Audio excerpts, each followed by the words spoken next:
أعوذ بالله من الشيطان الرجيم بسم الله الرحمن الرحيم அஸ்ஸலாமு அலைக்கும் வரஹ்மத்துல்லாஹி வபரகாத்துஹு. எல்லாம் அல்ல அல்லாஹ்வின் நல்லடியார்களே, இஸ்லாமிய மார்க்கம் உலகத்தில் மிக வேகமாக பரவி வரக்கூடிய ஒரு மார்க்கம். உலகத்தில் 700 கோடி மக்கள் என்றால் அதில் 200 கோடி மக்கள் தூய இஸ்லாத்தை பின்பற்றுகின்றார்கள். அவர்கள் தங்களுடைய தலைவராக முஹம்மது நபி ஸல்லல்லாஹு அலைஹி வஸல்லம் அவர்களை கொண்டிருக்கின்றார்கள். இன்று இந்த இஸ்லாமிய மார்க்கத்தின் மீது தங்களுடைய காழ்ப்புணர்ச்சியும் கசப்புணர்ச்சியையும் வெளிப்படுத்துவதற்கு ஏதாவது வாசல் திறந்திருக்கிறதா என்று பார்க்கின்றார்கள். எந்த வாசலுமே திறந்திருக்கவில்லை. எல்லா வாசலும் பக்காவாக மூடப்பட்டிருக்கின்றது, சரியான முறையில் அடைக்கப்பட்டிருக்கின்றது. இதில் எந்த விதமான குறையோ கோளாறோ கிடையாது. இதுதான் ஒரு மனிதன் உலகத்திற்கு வாழ்க்கை நெறியாக ஏற்றுக்கொள்ள வேண்டிய ஒரு வழி என்பதை இந்த மார்க்கம் அது தானே பிரகடனப்படுத்தி கொண்டிருக்கின்றது. இதை தாங்க முடியாதவர்கள் நபி ஸல்லல்லாஹு அலைஹி வஸல்லம் அவர்களுடைய ஒழுக்க விஷயத்திற்கு வருகின்றார்கள். அவர்கள் பல மனைவியரை மணந்திருக்கின்றார்கள் என்பதை எடுத்துக்கொண்டு அதில் குற்றம் காணுகின்றார்கள், அதில் குறை காணுகின்றார்கள். ஆனால் நபி ஸல்லல்லாஹு அலைஹி வஸல்லம் அவர்கள் வாழ்ந்த அந்த காலத்தில் எப்படி நிலைமை இருந்தது என்று தெரிந்து கொண்டால் இவர்கள் இது போன்ற ஒரு குற்றச்சாட்டுகளை சுமத்த மாட்டார்கள். இவர்கள் குற்றச்சாட்டை சுமத்துவதற்குண்டான அடிப்படை காரணமே நான் குறிப்பிட்டது போன்று காழ்ப்புணர்ச்சி தான்.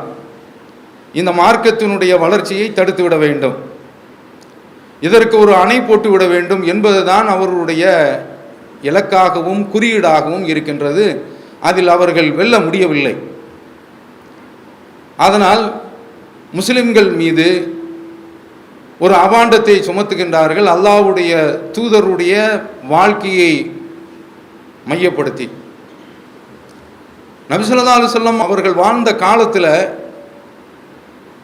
சமூக சூழல் எப்படி இருந்தது என்று பார்த்தோம் என்றால், புகாரியில் வரக்கூடிய ஒரு செய்தி, ஆயிஷா ரலியல்லாஹு தஆலா அன்ஹா அவர்கள் குறிப்பிடுகின்றார்கள், அவர்களுடைய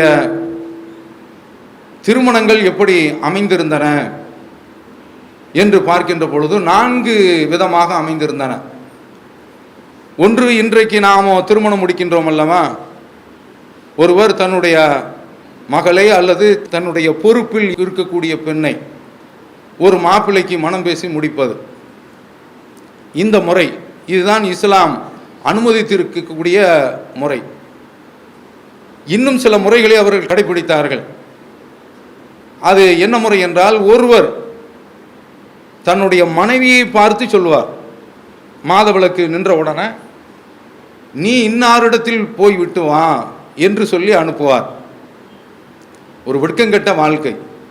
அப்படி சொல்லி அனுப்பி அந்த பெண்ணும் அது போன்று ஒருவனிடத்தில் செல்வாள், படுக்கையை பகிர்ந்து கொள்வாள். அப்படி பகிர்ந்து விட்டு வருவாள். அவள் கருவை சுமந்திருக்கிறாள் என்று தெரிந்தால் அதற்கு பின்னால் இந்த புருஷன் அந்த பெண்ணை தீண்ட மாட்டான், குழந்தையை பெற்றிருக்கின்ற வரை. அதற்கு பின்னால் விரும்பினால் அவளோடு சேர்ந்து வாழ்வான். இது ஒரு மானக்கேடான வாழ்க்கை முறை. இதை ஏன் அவர்கள் தேர்வு செய்கின்றார்கள் என்றால், தங்களுக்கு பிறக்கக்கூடிய சந்ததிகள் ஒரு பிரபல்யம், ஒரு துணிச்சல்காரன், ஒரு அறிவாளன், ஒரு ஆற்றல் மிக்கவன், ஒரு வீரன், குலப்பெருமை மிக்கவன், இந்த மாதிரி இந்த சந்ததிக்கும் அந்த பெயர் கிடைக்க வேண்டும், புகழ் கிடைக்க வேண்டும். இதுதான் இந்த திருமணத்தினுடைய, இந்த தாம்பத்தியத்தினுடைய நோக்கம். இப்படி ஒரு திருமணம் இருந்தது. மூன்றாவதாக, 10 பேருக்கு குறைவாக ஒரு குழுவினர் ஒரு பெண்ணிடத்தில் வந்து சேருவார்கள். 10 பேருமே நடவடிக்கைகளில் ஈடுபடுவார்கள், பாலியலில் ஈடுபடுவார்கள். கொஞ்ச காலம் கழிக்கும் குழந்தை பெற்றெடுப்பாள். அத்தனை பேருக்குமே அவள் அழைப்பு விடுப்பாள். அத்தனை பேர்களுமே வருவார்கள். அவளே ஒருவரை இந்த குழந்தைக்கு நீதான் தந்தை என்று சொல்வாள். அவனும் ஒப்புக்கொண்டு விடுவான். இது 3வது முறை.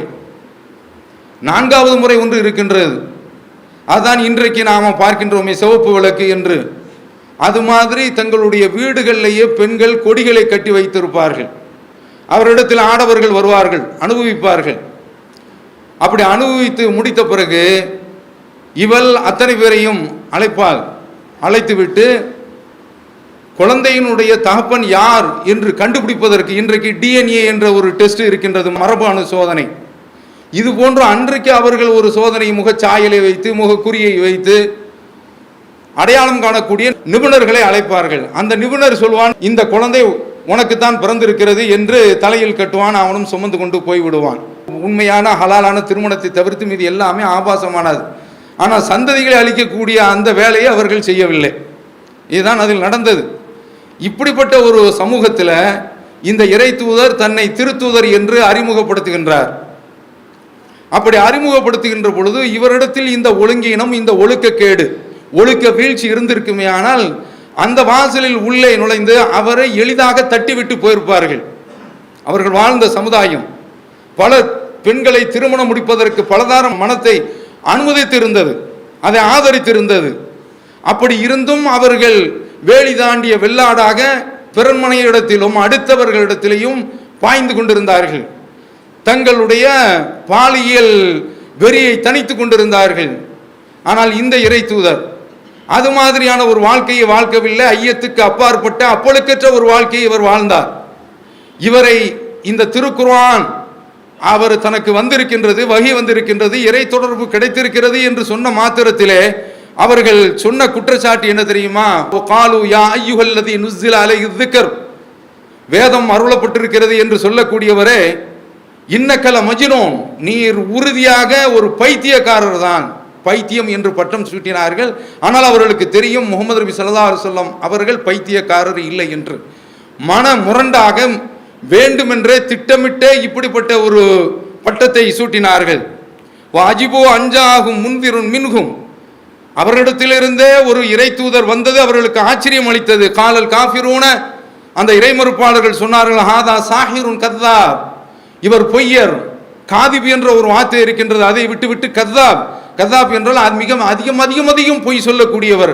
ஆனால் அவர்களுக்கு தெரியும் இது மாதிரியான பொய் என்ற அந்த புற்றுநோய்க்கு ஆளானவர் கிடையாது என்பது அவர்களுக்கு முழுமையாக தெரியும். அப்படி தெரிந்திருந்தும் இப்படிப்பட்ட ஒரு குற்றச்சாட்டை சுமத்தினார்கள். இந்த வகையை ஏற்றுக்கொள்ளக்கூடாது, இந்த குர்ஆனை புறக்கணிக்க வேண்டும், ஏகத்துவ கொள்கையை மறுக்க வேண்டும் என்பதற்காகவே இதுதான் நடந்தது.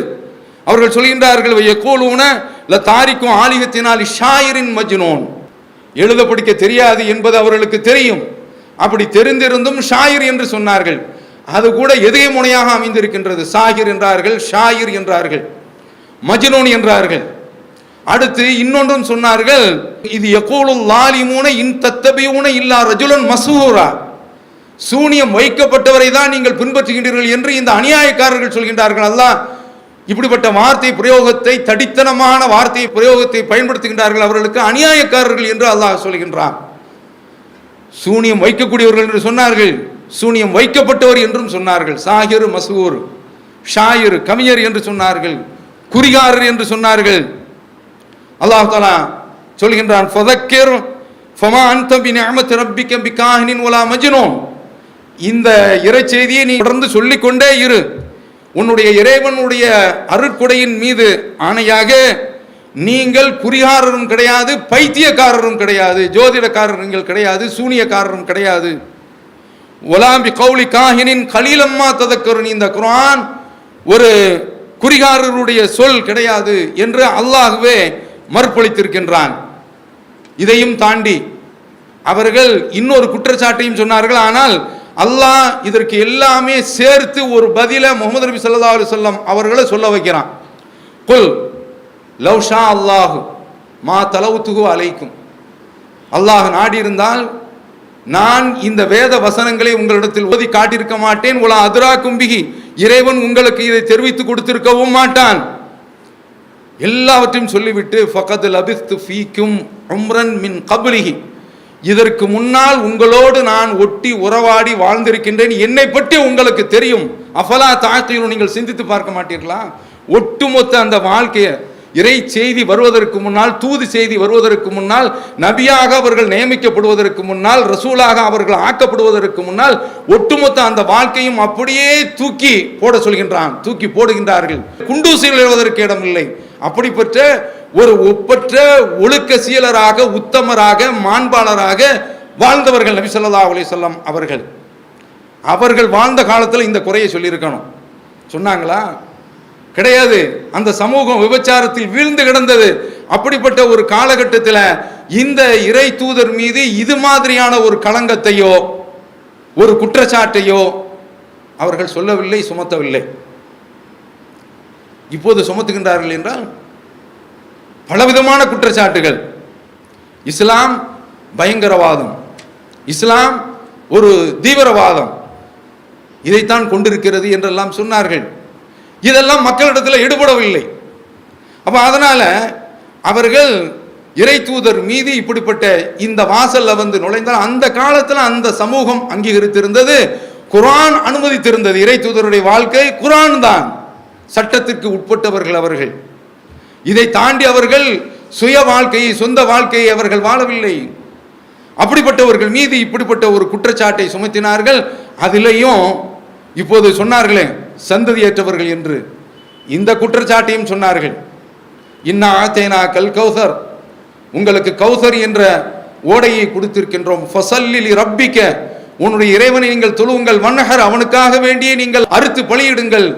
இன்ன ஷானியக ஹுவல் அப்தர், உங்களோடு பகமை பாராட்டி கொண்டிருக்கின்றானே அவன்தான் சந்ததியற்றவன். யார் சந்ததியற்றவங்க? சந்ததி என்பது எதற்கு?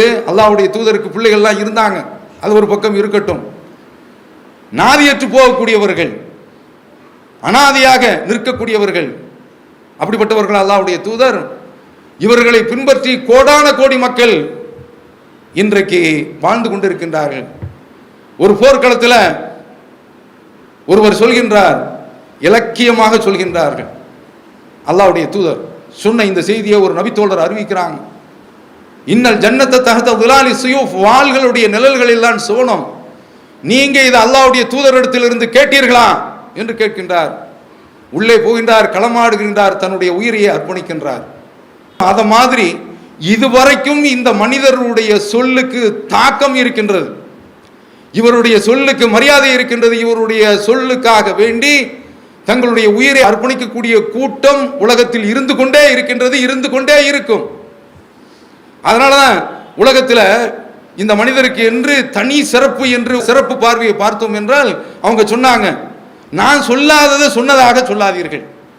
அப்படி சொன்னால் மன் கதபா அலைய முத்தஅம்மிதன் ஃபல்யதபவ மகாதஹு மினன்னார், திட்டமிட்டு என் மீது நான் சொல்லாததை சொன்னால், ஏனென்றால் இது மாதிரியாக உயிரை அர்ப்பணிப்பதற்கென்றே ஒரு கூட்டம் இருக்கின்றது. இது சாதாரணமான ஒரு மனிதர் அல்ல, இறை தூதர். இவருடைய வார்த்தைக்கு ஒரு மரியாதை, இவருடைய வார்த்தையை சொல்வதனால் இன்றைக்கு தாங்க நாங்கள் பார்க்கிறோம் பிறப்பு சான்றிதழ் நம்முடைய தகப்பனாருக்கு கிடையாது. இப்போதுதான் அதிலேயும் இந்த காலத்தில் வாழக்கூடியவர்களோட மூத்த மக்களுக்கு கிடையாது. பிறப்பு என்பதை அன்றைக்கு பதிவு செய்து வைத்தார்கள், அதிகம் இல்லாவிட்டாலும். ஏன்? இந்த மனிதருடைய சொல்லை எடுத்து சொன்னதனால, இவர் ஒரு அந்த சங்கிலி தொடரில் உள்ளே நுழைந்ததனால், அவர் பிறப்பு எப்போது, பிறப்பு இல்லை என்றால் அவர் இறப்பு எப்போது என்று லட்சக்கணக்கான அறிவிப்பாளர்களுடைய அறிவிப்புகள் வரலாறுகளாக பாதுகாக்கப்பட்டிருக்கின்றன என்றால் இந்த மனிதருக்காக வேண்டித்தான். சாதாரணமான ஒரு மனிதர் கிடையாது. இப்படி சொன்ன உடனே கடவுளுடைய நிலைக்கு கொண்டு போயிடக்கூடாது, இறை தூதர் என்ற அந்தஸ்து அவருக்கு. அதனால அப்படிப்பட்ட ஒரு பாதுகாப்பு. அந்த மனிதர் இது மாதிரியான விமர்சனத்திற்கு இன்றைக்கு உள்ளாகின்றார்கள் என்றால், இதனால அவருடைய புகழை சாய்த்து விட முடியாது, மாய்த்து விட முடியாது, ஓய்த்து விட முடியாது, ஒழித்து கட்டிவிட முடியாது. வரஃபஅனாலக திக்ரக், உங்களுடைய பெயரை நாம் உயர்த்தி இருக்கின்றோம், உயர்த்தி வைத்திருக்கின்றான் ரப்புல் ஆலமீன். அதனால தான் நம்முடைய ஜமாத்து ஒரு சில பிரச்சனைகள், மனவேதனைகள், கொந்தளிப்புகள், கொதிப்புகள், இதுவெல்லாம் ஏற்பட்ட பிறகு இந்த ஜமாத்து குர்ஆனில் ஒரு வசனம், உமா அர்சல்நாக இல்லா ரஹ்மத்தல் லில் ஆலமீன், நபியே உம்மை அகிலத்தாருக்கு ஒரு அருட்கொடையாகவே தவிர நாம் அனுப்பவில்லை என்று சொல்கின்றான். அகிலத்தாருக்கு ஒரு அருட்கொடை அண்ணல் முகமது ஸல்லல்லாஹு அலைஹி வஸல்லம் என்ற தலைப்பின் கீழ் அந்த இறை தூதர் வாழ்ந்த வாழ்க்கை, அவர்கள் எப்படி அருட்கொடையாக இருக்கின்றார்கள் என்பதை தமிழகத்தில் சொல்றதுக்கும் தமிழகம் தாண்டி பிற மாநிலங்களில் சொல்றதற்கும் வளைகுடா நாடுகளில் இந்த தௌஹீத் ஜமாத்து எங்கெங்கெல்லாம் இருக்கின்றதோ, இதனுடைய கொள்கைவாதிகள் எங்கெங்கெல்லாம் இருக்கின்றார்களோ அந்த இடத்திலெல்லாம் இந்த இறை தூதருடைய தூய்மையான அப்பளுக்கு அப்பாற்பட்ட தூய்மையான ஒரு வாழ்க்கையை எடுத்து சொல்லுதல் என்ற ஒரு பிரச்சார யுக்தியை கையில் எடுத்திருக்கின்றது. இந்த இறை தூதர் தூய்மையானவர். இவங்க ஒழுக்க விஷயத்தில் தானே வர்றாங்க. உலகத்தில் நீங்க பார்க்க முடியுமா? ஒருவர் சொல்கின்றார், ஒரு முதலமைச்சர் நல்ல வாழ்க்கையை வாழ வேண்டும் என்றால் இவருடைய படத்தை பாருங்கள் என்று சொல்கின்றார். போட்டு விட்டான். அல்லாஹு அக்பர். கடந்த காலத்தில் இப்படியெல்லாம் நடந்திருக்கின்றதா? உள்ளே போக முடியல, அந்த புத்தகத்தை திறக்கவே முடியல, அப்படி ஆபாசமானது. அந்த மாதிரியான ஒரு யோக்கியதை இன்றைக்கு உலக தலைவர்களுக்கு எவர்களுக்கும் இருக்கின்றதா? பல்லிகு அன்னி உலவ ஆயா. ஒரு துணுக்கு செய்தியாக இருந்தாலும் சரி, துண்டு செய்தியாக இருந்தாலும் தூக்கி அப்படியே தந்து விடுகின்றேன். அம்பலத்தில் ஒரு வாழ்க்கை, அந்தரங்கத்தில் ஒரு வாழ்க்கை, வெளிச்சத்தில் ஒரு வாழ்க்கை, இருட்டில் ஒரு வாழ்க்கை கிடையாது. நாட்டில் ஒரு வாழ்க்கை, வீட்டில் ஒரு வாழ்க்கை கிடையாது.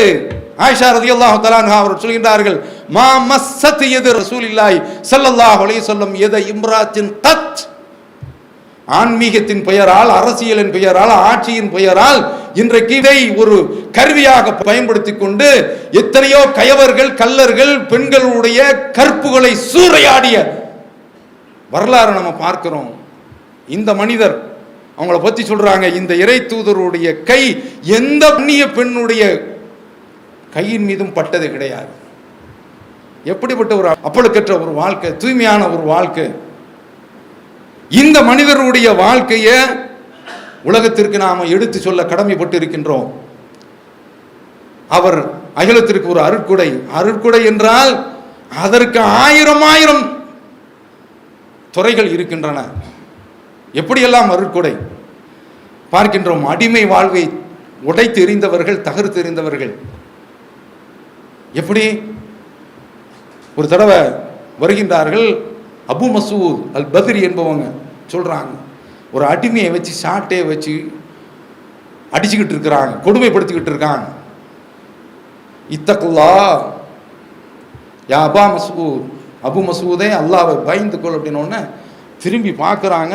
அல்லாஹ்வுடைய தூதர், லல்லாஹு அக்தரு அலைக்க மின்க அலை, நீ இவரிடத்தில் ஆதிக்கம் செலுத்துவதை விட அல்லாஹ் உன் மீது ஆதிக்கம் செலுத்துவதற்கு ஆற்றல் பெற்றவன் என்று சொன்ன உடனே அல்லாஹ்வின் தூதரே, ஹுர்ருன் லி வஜ்ஹில்லா, அல்லாஹ்வுடைய திருமுகத்திற்காக வேண்டி அவரை நான் விடுதலை செய்து விடுகிறேன். ஆயிரம் அடிமைகள் இப்படி விடுதலை செய்யப்பட்டார்கள். நீ இப்படி செய்யவில்லை என்றால் லஃபஹத்துக்கன்னார், நெருப்பு உன்னை கரித்திருக்கும் என்று சொன்னார்கள். அதனால அடிமை வாழ்வை ஒளித்தெறிந்த இறை தூதர் ரஹ்மத்துல் லில் ஆலமீன்.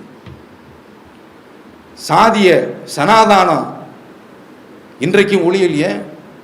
தஞ்சாவூர்ல அம்மாப்பேட்டையில் ஒரு சிறுவன், ஒரு இளைஞன் திருடி வருகின்றான். கம்பத்தில் கட்டி வச்சு, கண்ணை கட்டி வச்சு அடிக்கிறான். தாங்க முடியவில்லை, அவன் தற்கொலைக்கு முயற்சி செய்கின்றான். அத்தனை பேருமே ஆதிக்க ஜாதியினர், இவர் தாழ்த்தப்பட்டவர், தலித்து வச்சு சாத்துறாங்க.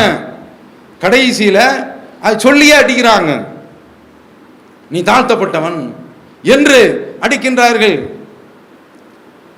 இன்றைக்கு வரைக்கும் இருக்குதா இல்லையா? இன்றைக்கு RSS இஸ்லாத்தின் மீது, கிறிஸ்தவத்தை விட இன்றைக்கு இஸ்லாமியத்தின் மீது இவர்களுக்கு வெறுப்பு ஏன்? ஒரே ஒரு காரணம் தான், சமத்துவத்தை இஸ்லாமிய மார்க்கம் போதிக்கின்றது, சகோதரத்துவத்தை போதிக்கின்றது. மனிதன் மனிதனுக்கு அடிமை என்ற அடிமை தலையை அறுத்தெறிகின்றது. அதைத்தான் இவர்களால் தாங்கிக் கொள்ள முடியவில்லை. இந்த எண்ணிக்கை கூடிக்கொண்டே இருக்கின்றது, இவர்களால் பொறுத்து கொள்ள முடியவில்லை. அதனால தான் இஸ்லாத்தின் மீது அதிகமான அளவில் அவர்கள் வெறுப்பு கொள்கின்றார்கள். எந்த அடிப்படையிலாவது இஸ்லாத்தை ஒழிக்கணும், முஸ்லிம்களை ஓய்த்து கட்ட வேண்டும் என்று அவர்கள் கங்கணம் கட்டி கொண்டிருக்கின்றார்கள். நடக்கல. உமா அரசல்நாக்க இல்லா ரஹ்மத்துல் ஆலமீன் அடிமை தலையை ஒழித்திருந்தவங்க, சமத்துவத்தை கொண்டு வந்தவர்கள். மக்கள்கிட்ட கொண்டு போவோம். விழுப்புரம் பக்கம் சேசமுத்திரம் 2015 என்ன நடக்குது? மாவட்ட ஆட்சியர் அனுமதி கொடுத்து விட்டார் தேர் இழுக்கலாம் என்று. சந்தோஷமா இருக்கிறாங்க. ஆனா காலையில விழிச்சு பார்க்கிறாங்க, அந்த தேர் அப்படியே கொளுத்தப்பட்டு விட்டது. அவர்களுடைய அறியாமை. அந்த மக்களை ஆதிக்க சாதியினர் இரவிலேயே போய் தாக்கி இருக்கின்றார்கள். அத்தனை பேர்களும் ஒரு கர்ப்பிணி பெண்ணு, 7 மாதம் கர்ப்பிணி பெண்ணு துரத்தி வருகின்றார்கள் என்று ஒரு வீட்டில் போய் ஒளிஞ்சுக்கிறாங்க. விடிய விடிய 10 மணி நேரம் பயந்தே வீட்டிலேயே. ஏன்னா அவர்களுடைய கையில் பெட்ரோல் குண்டு இருக்கின்றது, உருட்டுக்கட்டை இருக்கின்றது, அருவாள் இருக்கின்றது. ஏன்? அவர்கள் இழுத்த தேரை இவர்கள் இழுக்கின்றார்கள். இதுதான் இதை திருக்குரான் சொல்கின்றது. இன்ன அவ்வல பைத்தின் உதுயல் இன்னாசி லல்லதி பிபக்கத முபாரகா வஹுதல் லில் ஆலமீன். உலகத்திலேயே முதலில் எழுப்பப்பட்ட ஆலயம், அது பரக்கத்து செய்யப்பட்டது, அபிவிருத்தி செய்யப்பட்டது. வஹுதல் லில் ஆலமீன், அகிலத்தாருக்கு நேர்வழி காட்டக்கூடியது. வாங்க, நிபந்தனை இறைவன் ஓர் இறைவன் தான் என்ற கொள்கையை ஏற்றுக்கொள்ள வேண்டும். இந்த முகம்மதை இறை தூதராக ஏற்றுக்கொண்டு விட்டால் நீ இந்தியாவில் அல்லது உலகத்தினுடைய வேறு எந்த பகுதியிலும் பல்லனாக பறையனாக தூற்றப்பட்டிருக்கலாம், சக்கிலியனாக சாணனாக இழிவாக நடத்தப்பட்டிருக்கலாம். நீ இந்த கொள்கையை ஏற்றுக்கொண்டு இந்த பள்ளிவாசலுக்குள் நுழைந்தாய் என்றால் சவுதி மன்னரும் அதில் வலம் வருவார், சாதாரண குடிமகனும் அங்கு வலம் வருவான். இந்த சமத்துவம், இந்த சகோதரத்துவம், சாதிய ஒழிப்பு முறை, இதுதான் ரஹ்மத்துல் லில் ஆலமீன், அகில உலகத்தாருக்கு அருட்கொடை. இன்றைக்கும் பார்க்கின்றோமே, கந்து வட்டியினால நாசமாக போகக்கூடிய மக்கள், அழகிய பொருளாதாரம். இது மாதிரியான ஒரு பொருளாதாரத்தை உலகத்தில் கொண்டு வர முடியாது. பொருளாதார பிரச்சனையினால வீழ்ச்சி அடைந்த லண்டன் உட்பட அத்தனை நாடுகளும் சவுதியை நோக்கி வந்ததா இல்லையா? உங்களுக்கெல்லாம் தெரியுமே. அப்ப என்ன, சவுதியும் முழுமையான இஸ்லாத்தை பின்பற்றவில்லை. அப்படி இருந்தால் எங்க போயிருக்கும் உலகம்? அப்ப நாம பார்க்கிறோம், கந்து வட்டியில இன்றைக்கு சாவறான். வேளாண்மையில, விளைச்சல்ல, சாகுபடியில அதுல பிரச்சனை ஏற்பட்டு விட்டால் மடிந்து போய் விடுகின்றான், தற்கொலை செய்து கொள்கின்றான். இதற்கெல்லாம் தீர்வு இஸ்லாத்தில் இருக்கின்றது. ஒமா அர்சல்நாக்க இல்லா ரஹ்மத்துல் லில் ஆலமீன் என்ற இந்த கொள்கையை நாமோ மக்களிடத்தில் அறிவிப்பதற்கு கடமைப்பட்டிருக்கின்றோம். இந்த 2 மாத காலம் பழகியவர்கள், நண்பர்கள், ஒரு குறிப்பிட்ட சாரார் தான், ஒரு குறிப்பிட்ட வகையினர் தான் இந்த பிரச்சாரத்தை செய்ய வேண்டும் என்று இல்லாமல், ட்ரெயினில் போகிறோமா ஒரு துண்டு பிரச்சாரத்தை கையில் வைத்துக் கொள்ளுங்கள், பக்கத்தில் இருக்கக்கூடிய ஒரு இடத்தில் இந்த 2 மாத அவகாசத்தில் இந்த இறை தூதரை கொண்டு போங்க. இன்றைக்கு முகநூல்ல பார்க்கிறோம், இவருக்கு நன்றி, நாங்கள் முகமதுடைய வாழ்க்கையை படிக்கிறோம் என்று ஸல்லல்லாஹு அலைஹி வஸல்லம். அப்போ அதனால கொண்டு போவோம். அந்த இறை தூதருடைய அந்த செய்தி, அந்த தீ பரவட்டும். நிச்சயமாக அவர்களையும் இந்த இறை தூதரின்பால் ஈர்க்கும், இழுக்கும் இந்த பிரச்சாரம் என்பதை உங்களிடத்தில் தெரிவித்து இந்த உரையை நிறைவு செய்து கொள்கின்றேன். வ ஆகிரு தாவானா அல்ஹம்துலில்லாஹி ரப்பில் ஆலமீன்.